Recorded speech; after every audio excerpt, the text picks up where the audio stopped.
Hi friends, पिछली class में हमारी जो बात चल रही थी वो थी सेंटर ऑफ मास। आज हम उसको आगे लेके चलेंगे। कल की क्लास में हमने सेंटर ऑफ मास के दो तरह के क्वेश्चन देखे थे। पहले वो जब हम मोमेंट के अकॉर्डिंग डिसाइड करते हैं कि सेंटर ऑफ मास कहाँ है, और दूसरा वो जिसमें हम centre of mass multi mass system के लिए फाइंड आउट करते हैं, जिसमें कई सारे मास कई जगह पॉइंट पे रखे रहते हैं। आज हम उसी को आगे लेके चलेंगे कि मान लो पहले हम सीखते हैं how to find coordinates of triangle, कि अगर किसी ट्राइंगल के अलग अलग पॉइंट्स पे अलग अलग मास रखे हो तो उसके कोऑर्डिनेट्स कैसे फाइंड आउट करते हैं। जैसे मान लो हमें कहा जाए कि ये एक्स एक्सिस है, ये वाई एक्सिस है, इसके ऊपर यहां एक ट्राइंगल रखा है जिसकी साइड ए है, ये भी ए है, ये भी ए है और ये भी ए है। यहां M1 रख दें, यहां M2 और यहां M3। तब सेंटर ऑफ मास कैसे फाइंड आउट करेंगे। यहां रखा है मान लो M1, यहां रखा है M2 और यहां रखा है M3। तो सेंटर ऑफ मास कैसे फाइंड आउट करते हैं, इसके लिए हमें देखना होगा। इस पॉइंट को बोलते हैं ओरिजिन। तो ये पॉइंट मिलता है कहां, 0,0 पे।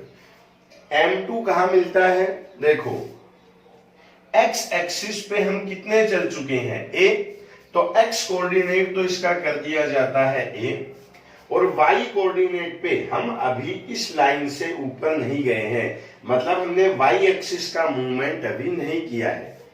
तो y एक्सिस की जगह इसको लिख दिया जाता है 0। यहां x एक्सिस y एक्सिस दोनों आ चुके हैं। अब इसकी बात करते हैं, x एक्सिस इसका कितना आगे है। देखो अगर ये पूरा a हो तो x एक्सिस का जो मूवमेंट है वो है a/2।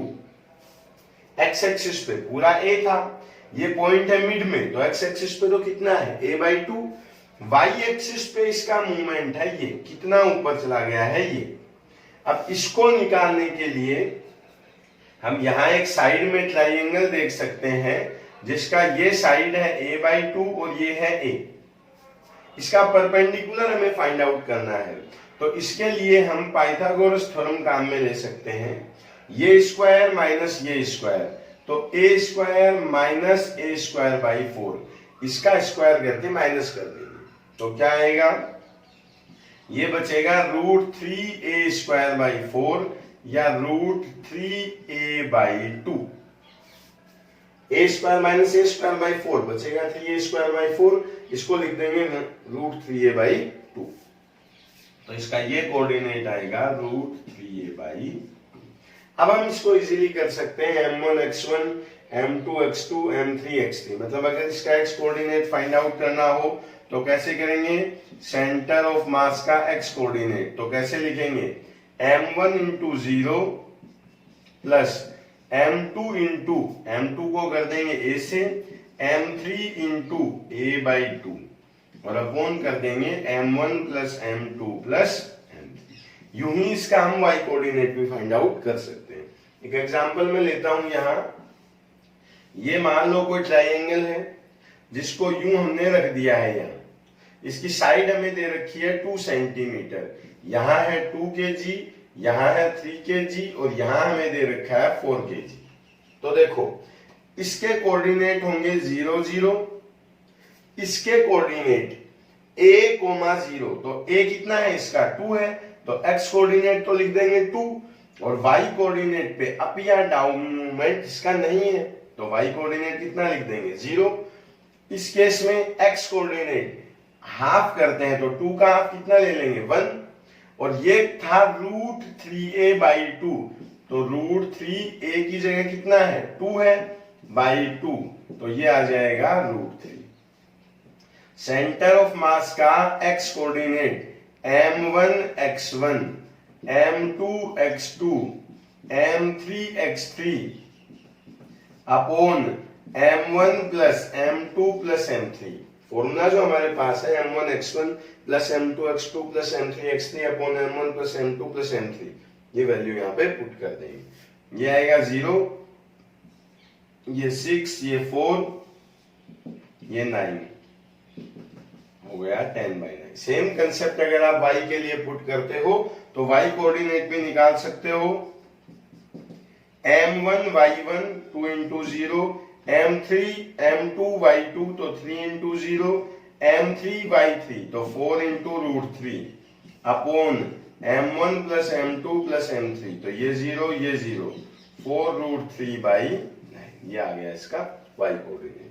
हमने अभी सीखा फर्स्ट केस में कि सेंटर ऑफ मास कैसे फाइंड आउट करेंगे अगर सारे मास किसी ट्राइंगल के ऊपर रखे हों।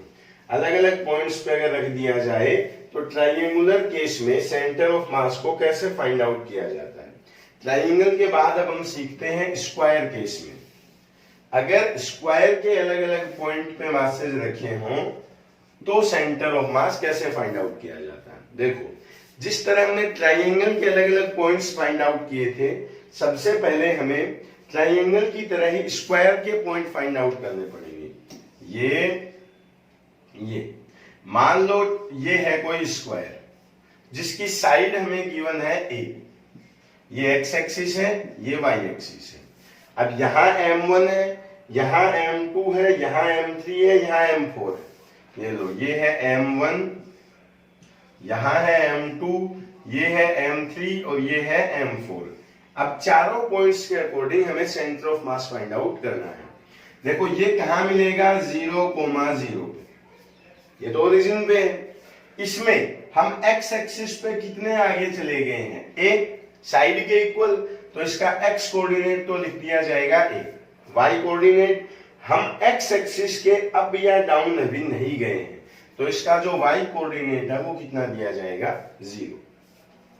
m3 देखो, x एक्सिस पे कितने चले हैं हम a, y एक्सिस पे कितने चले हैं a, तो इस पॉइंट को हम कर देंगे a, इस पॉइंट के लिए m4 के लिए हम अभी x एक्सिस पे आगे नहीं गए हैं, जस्ट ओरिजिन के ऊपर है, तो इसका x कोऑर्डिनेट तो आएगा 0 और y कोऑर्डिनेट कितना ऊपर है, ये साइड के इक्वल, तो y कोऑर्डिनेट इसका कर दिया जाता है a। अब आगे m1 x1 m2 x2 m3 x3 m4 x4 upon m1 plus m2 m3 plus m4। तो जैसे मान लो हमें दे रखे हैं, ये कोई स्क्वायर है जिसकी साइड हमें दे रखी है 2, यहां रखा है 2 kg, यहां रखा है 3 kg, यहां रखा है 2 kg, यहां रखा है 3 kg।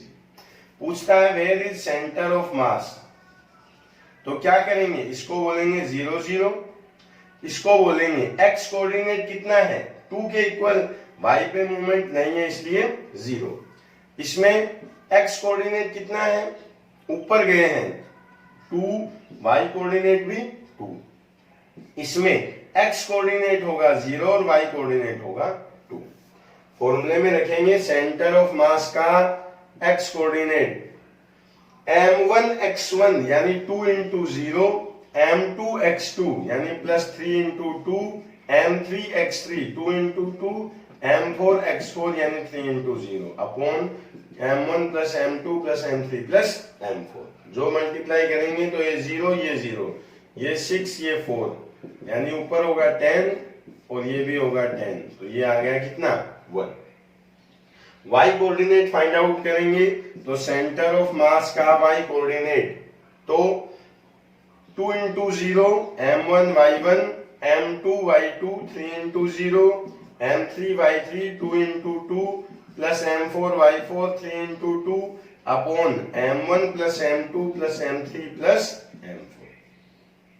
ये पूरा हो जाएगा 10, ये 0 ये 0 ये 4 प्लस 6 10, 10/10 1। तो जो सेंटर ऑफ मास इसका है वो दिया जा सकता है 1,1 से। ये प्रोसेस तब के लिए था जब सारे मासेज किसी स्क्वायर के अलग अलग कॉर्नर पे रखे हैं, एक यहाँ एक यहाँ एक यहाँ और एक यहाँ। अब मान लो इसी में हम चेंज कर देते हैं और जो मास स्क्वायर पे रखे थे इसकी शेप थोड़ी चेंज कर देते हैं। देखो, एक क्वेश्चन कई बार एग्जाम्स में पूछा गया है, कैसे आता है, इसमें यूं रखे हुए हैं, एंगल दे रखा है यहां 30 और ये दे रखा है a, कि इसकी सब साइड a यहां रखा है m1 या हर कॉर्नर पे इस पे m रखा है, तो बताओ सेंटर ऑफ मास कहां है। देखो ऐसे में इन दोनों के कोऑर्डिनेट तो इजीली फाइंड आउट किए जा सकते हैं, प्रॉब्लम होती है इसका और इसका सेंटर ऑफ मास, इसका कोऑर्डिनेट निकालने में। तो कैसे करेंगे, इसको बोल देंगे 0 0 और इसको बोल देंगे a,0। यहां तक तो कोई डाउट नहीं है, लास्ट केस में भी हमने ऐसा किया है।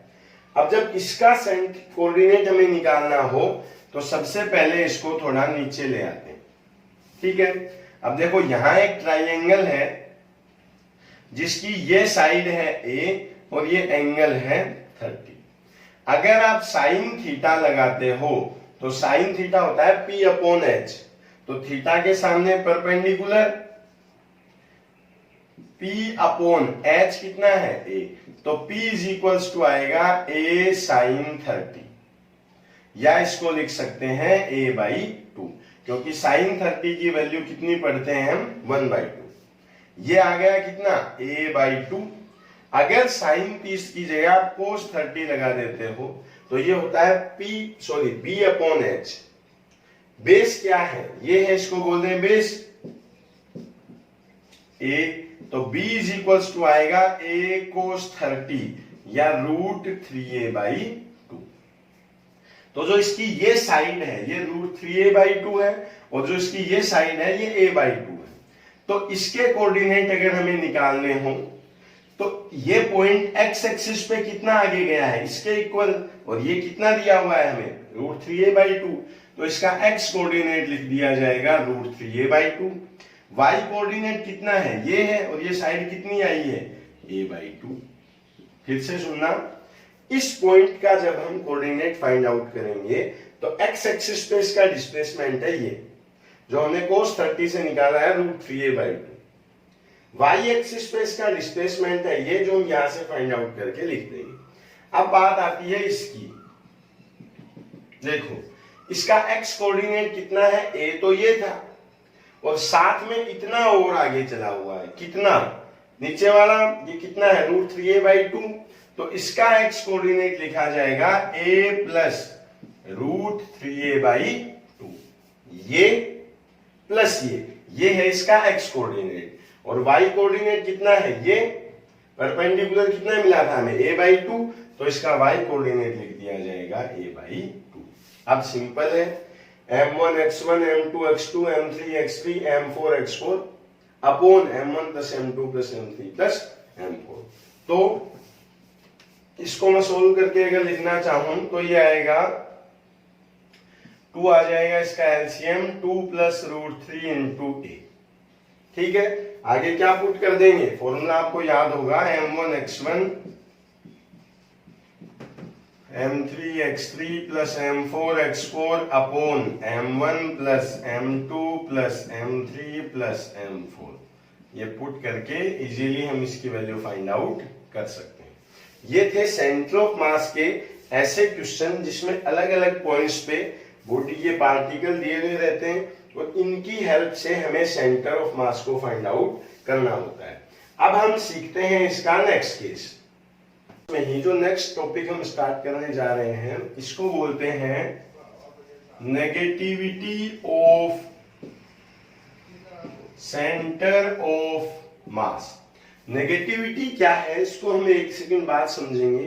पहले हमें एक चीज समझनी होगी कि मान लो ये कोई वाटरमेलन है, ये इस साइज का है, मान लो इसकी रेडियस दे रखी है 4 सेंटीमीटर। अगर दूसरे वाटरमेलन की रेडियस 8 सेंटीमीटर हो, इसका मास 3 kg हो, तो इसका मास कितना होगा। ये चीज अभी हमारे काम में आएगी कि अगर इसका मास r रेडियस के साथ 3 kg है, रेडियस डबल होने पे मास कितना होगा। अगर आप प्रैक्टिकली समझना चाहो तो अगर आप एक इस साइज का तरबूज लेते हो तो वो 3 किलो का है, क्या इतना बड़ा तरबूज सिर्फ 6 किलो का होगा या कुछ ज्यादा होगा।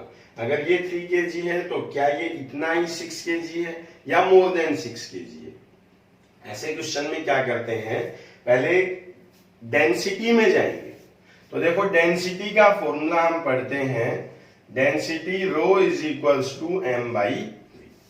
अब ये भी वाटरमेलन है, ये भी वाटरमेलन, दोनों तरबूज है, तो इन दोनों के केस में रो तो क्या है, सेम है, रो सेम है, means m is directly proportional to क्या है, v है। मास डायरेक्टली प्रोपोर्शनल टू है वॉल्यूम के, वॉल्यूम स्फीयर का होता है 4/3 पाई आर क्यूब, तो इसकी जगह अगर लिख दें 4/3 पाई आर क्यूब, अब 4/3 और पाई ये है कांस्टेंट, तो हम कह सकते हैं कि m इज प्रोपोर्शनल टू होता है r क्यूब। तो स्फीयर के केस में जब मास फाइंड आउट करेंगे तो कैसे करेंगे, m2/m1, इस फॉर्मूले को मैं काम में ले रहा हूं, r2/r1 क्यूब, m1 कितना था, 3 kg था, तो यहां लिख देंगे 3, r2 क्यूब इसकी क्यूब तो 8 की क्यूब अपॉन इसकी क्यूब तो ये 4 की क्यूब, इसको लिखेंगे 8 इंटू 8 इंटू 8 और इसको लिखेंगे 4 इंटू 4 इंटू 4, 2 2 2 2 इंटू 2 4 4 इंटू 2 8, 8 इससे मल्टीप्लाई होगा तो आ जाएगा 24। शॉर्ट में मैं आपको ये बताना चाह रहा हूं कि स्फेरिकल केस में m इज प्रोपोर्शनल टू होता है r क्यूब। अगर रेडियस डबल कर दें, मैं लिख देता हूं यहां, इसको हटा के, क्या, note 1, if radius is doubled in spherical body then mass will become, मास कितना हो जाएगा, m इज प्रोपोर्शनल टू है r क्यूब, तो जो m डैश होगा उसमें आएगी 2r की क्यूब, क्योंकि रेडियस डबल की है हमने, तो 2 की क्यूब हो जाएगी 8, तो ये हो गया 8r क्यूब या 8m, then mass will become 8 times. यूं ही नोट 2, इफ रेडियस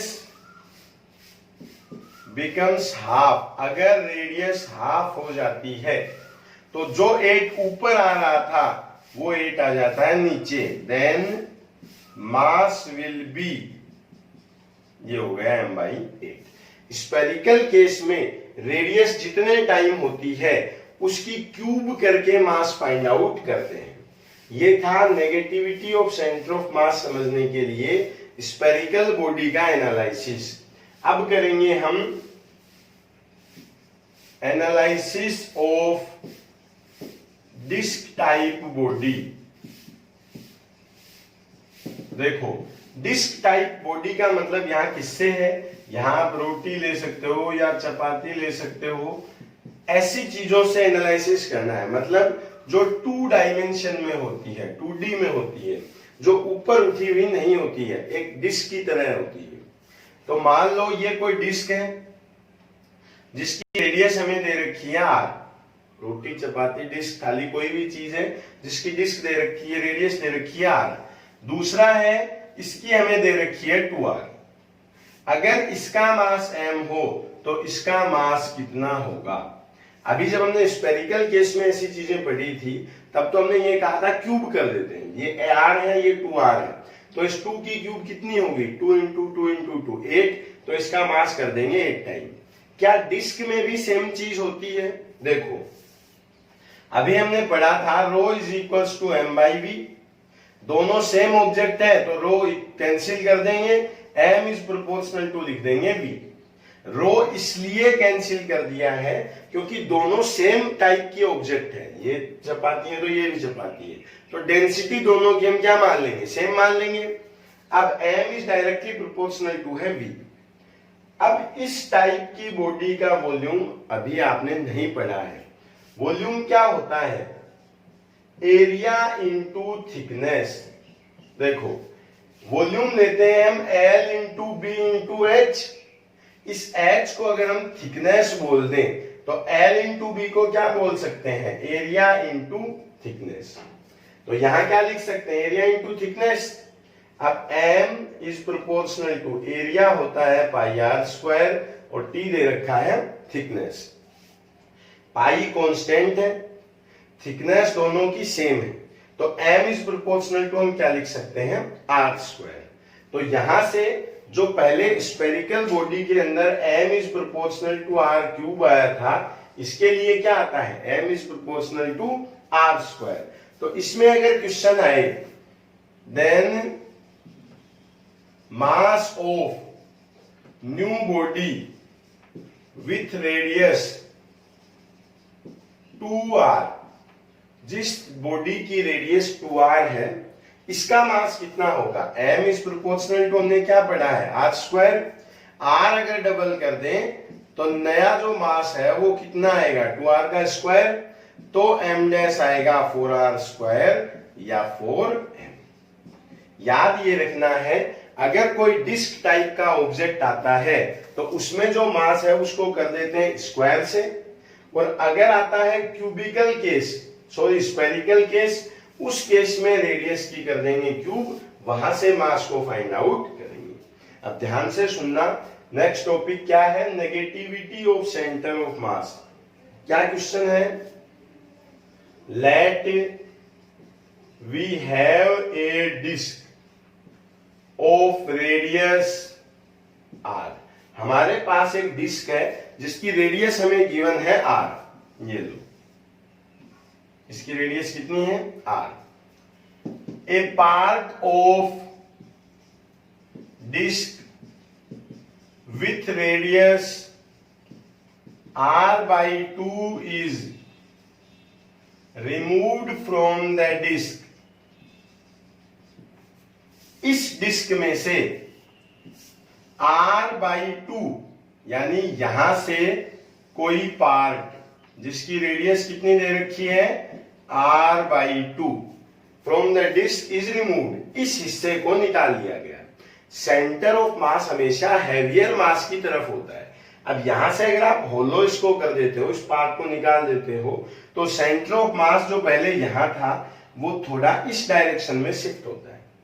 तो क्वेश्चन क्या आएगा, डिस्क का कुछ पार्ट रिमूव कर दिया गया, then by how much distance the centre of mass will shift. तो कितनी डिस्टेंस से या कितनी दूर इसका सेंटर ऑफ मास अपने इनिशियल पॉइंट से शिफ्ट हो जाएगा। देखो कैसे करते हैं, इसका मास अगर हम मान ले m, ऑब्जेक्ट हमें दे रखा है डिस्क, तो इसका मास जिस पार्ट को हमने हटाया है इसका मास लिया जाएगा m इज प्रोपोर्शनल टू था डिस्क के केस में r²। तो इसका मास आएगा नया m r/4, जितना रेडियस में हो उसका स्क्वायर कर देंगे। ऊपर हो तो ऊपर वाले का, नीचे हो तो नीचे वाले का, तो नीचे 2 का स्क्वायर कितना होगा 4। तो जो नया मास है वो हमें मिलता है r/4। अब इनिशियली जो हमने फॉर्मूला पढ़ा था सेंटर ऑफ मास का, ये था m1x1 plus m2x2 upon m1 plus m2। यहां मास ऐड नहीं हुआ है बल्कि कुछ रिमूव हुआ है। उस रिमूव करने के लिए हम इसी फॉर्मूले को लिख देंगे m1x1 minus m2x2 upon m1 minus m2। अगर ये सारी वैल्यूज हमें पता हो तो हम ये चेक कर सकते हैं कि सेंटर ऑफ मास कितना शिफ्ट होगा, इस फॉर्मूले से निकालेंगे। m1 क्या है, m1 है मैन ऑब्जेक्ट जिसका मास कितना था m। m2 क्या है, मास ऑफ रिमूव्ड ऑब्जेक्ट, जिस पार्ट को आपने रिमूव किया है उसका मास है। m1 m2 दोनों मिल चुके। अब करते हैं x1 और x2 की बात। x1 हमेशा 0 0 लिया जाता है। क्यों लिया जाता है, x मानते हैं यहां, ओरिजिन यहां मान लेते हैं, तो जो फर्स्ट ऑब्जेक्ट का सेंटर ऑफ मास जहां था उसको बोलते हैं x1। तो x हमेशा कितना लेना है 0। कैसा भी क्वेश्चन है कहीं से भी रिमूव करें x1 को कितना ले लेंगे 0। अब बात आती है x2 की। x2 होता है distance of centre of mass of second object from initial centre of मास। इस बॉडी का जो सेंटर ऑफ मास है, जो आपने कट किया है, वो होगा यहां। इसकी इनिशियल सेंटर ऑफ मास से जो डिस्टेंस है, इसको बोलते हैं x2। कितनी है यहां? r/2 है, क्योंकि अगर ये r/2 है तो ये भी r/2 है। अब फॉर्मूले में पुट करते हैं centre of mass shifted with, कितनी डिस्टेंस से शिफ्ट होगा? m1। x1 हमेशा कितना लेना था? 0 माइनस m2 कितना दे रखा है? m/4। क्या कहा था हमने? जो भी नीचे आए उसका स्क्वायर कर देंगे। तो इसका मास था m2 का m/4। x2 वो डिस्टेंस जो नए सेंटर ऑफ मास की, जिस पार्ट को आपने रिमूव किया है, उसकी पुराने सेंटर ऑफ मास से है। कितनी है इसकी? r/2। तो यहां आ जाएगा r/2 upon m1 minus m2, तो m माइनस m/4। ये तो हो गया 0। ये कितना बचा है? mr अपॉन 8, तो इसको लिख देंगे माइनस mr/8 अपॉन, ये बचेगा 3m/4। 4 से ये हो गया 2, m से हो गया m कैंसिल, माइनस r/2। ये 3 जब रोटेट होगा तो हो जाएगा 1/3, तो ये आएगा माइनस r/6। इस तरह के क्वेश्चन में जब हमसे सेंटर ऑफ मास पूछा जाए कि कितना शिफ्ट होगा, तो सेम फॉर्मूला, सेम कंसेप्ट जो हमने अभी अप्लाई किया है, इसको अगर अप्लाई कर देंगे यहां तक, m1 minus m2 upon m1 minus m1 x1 minus m2 x2 m1 minus m2, ये सारी वैल्यू अगर पुट कर देंगे तो क्वेश्चन का आंसर आपके सामने मिल जाएगा। अब मैं आपको एक ऐसा ही दूसरा क्वेश्चन करके दिखाता हूं, जिसमें हम डिस्क ही लेंगे, लेकिन जो पार्ट हटाएंगे वो अलग जगह से हटाएंगे। अब ये सारी लैंग्वेज में नहीं लिख रहा हूं, डायरेक्ट आपको क्वेश्चन समझा रहा हूं कैसे। ये एक डिस्क थी जिसका मास था m और रेडियस थी r। इसमें से हमने यहां से कोई पार्ट रिमूव किया जिसकी रेडियस थी r/3। अब पूछा जाए find the distance by which centre of mass will shift. अब कैसे फाइंड आउट करेंगे? देखो, अगर ये m है तो हमने अभी क्या कहा था कि डिस्क के केस में r के साथ में जो भी वैल्यू होती है उसका स्क्वायर कर दें, तो उस स्क्वायर को करते ही हमें ये पता लग जाता है कि नया मास कितना होगा। नीचे कितना r/3 है, तो इसका मास हमें मिलता है m/9। m1 मिल चुका है, m2 मिल चुका है, x1 0 लेते हैं, x2 देखो इसका सेंटर ऑफ मास है यहां, इसका सेंटर ऑफ मास है यहां। नए सेंटर ऑफ मास की प्राइमरी सेंटर ऑफ मास से जो डिस्टेंस होती है, इसको बोलते हैं x2।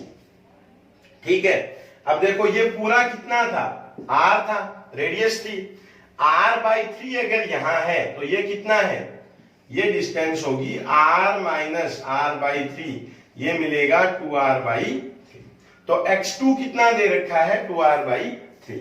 फॉर्मूला क्या था? Centre of mass will shift with m1 x1 minus m2 x2 upon m1 minus m2। m1 कितना है? m है। x1 हमेशा कितना लेना है? 0। m2 कितना दे रखा है सेकंड मास? m/9 into x2। x2 कितना दे रखा है? 2r/3 upon m1 minus m2। ऊपर कितना आएगा? 2mr upon 27 minus 2mr upon 27। इसका एलसीएम ले लें 9, ये आएगा 9m माइनस m, तो आएगा 8m/9। ये नीचे है, अब ये ऊपर आएगा तो घूम के उल्टा हो जाएगा। अगर इस लाइन के नीचे कोई वैल्यू हो, उसको हम ऊपर लेके आए तो वो जस्ट इनवर्स हो जाती है। तो इस 8m/9 को लिख देंगे 9/8m। 9 से ये 3, ये 3 से 2 से 4, m से m, तो बचता है माइनस r/12। ये था सेकंड केस। अगर ऑब्जेक्ट यहां से बीच से रिमूव नहीं करके थोड़ा साइड से किया जाए। कंसेप्ट क्या है आप समझ चुके होंगे। एक क्वेश्चन में और डाल देता हूं, करना आपको है। जब भी आप इसको पढ़ते हैं साथ में करके देख सकते हैं कि अगर इसी r/3 रेडियस को अगर ऐसी ही डिस्क को साइड से नहीं हटाकर, ये लो ये है, यहां से हटा लिया जाए, यहां रेडियस लिख दी जाए r/3, ये m है ये r है। अब कैसे करेंगे, m1 कितना है, m है, m2 कितना लेंगे, r के नीचे जो भी आएगा उसका स्क्वायर करेंगे, नीचे कितना है 3 है, तो ये हो जाएगा m/9। x1 हमेशा कितना लेते हैं 0, और x2 नए सेंटर ऑफ मास की, प्राइमरी सेंटर ऑफ मास से डिस्टेंस, अब की बार डायरेक्ट दे रखी है r/3।